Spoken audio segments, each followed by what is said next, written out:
पश्चिम बंगाल में राज्य सरकार ने सभी जिला अधिकारियों को निर्देश दिया कि हमारे पास जो 80,480 वक्फ संपत्तियां हैं, तुरंत मोदी सरकार ने जो वेबसाइट बनाई है उम्मीद, उसमें डालो, सब डाल के रखो, पता तो चले कि हमारी संपत्ति हमारी ही है।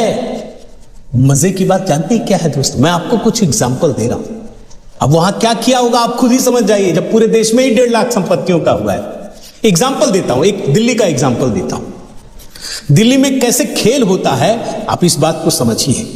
दिल्ली तो आप जानते हैं कि जब मनमोहन सिंह की सरकार जा रही थी तो कम से कम 200 से अधिक संपत्तियां, जो सबसे प्राइम लोकेशन में अरबों खरबों की संपत्तियां जिसका मोल नहीं हो सकता, वक्फ को दान में दे दिया था। मोदी सरकार ने आते ही वापस लिया। कैसे मिल जाएगा भाई? और उसके बाद दिल्ली में जितनी वक्फ संपत्तियां हैं दोस्तों, आप हैरान हो जाएंगे, बड़े ध्यान से सुनिए। 6 महीने का समय दिया गया था ना, एक भी संपत्ति का रजिस्ट्रेशन एंट्री हो ही नहीं पाया। किसी के पास दस्तावेज ही नहीं है। अब आपको समझ में आ रहा है ना कि मोदी शाह ने क्या किया है। सब हवा में हो रहा था कि मेरे पास इतनी संपत्तियां हैं, मैं यूज कर रहा हूं। अरे तो कागज तो दिखाओ। दिल्ली में कागज ही नहीं मिला।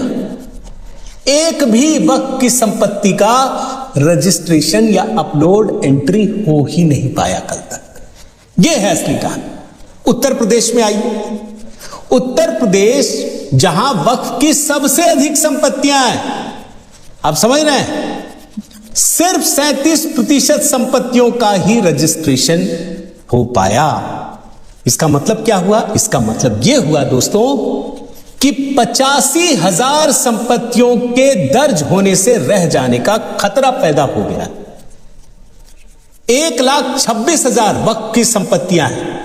इसमें 58,666 का पंजीकरण हुआ और 45,574, कल सुबह तक का आंकड़ा दे रहा हूं, उसका ही डेटा अपलोड हो सका है।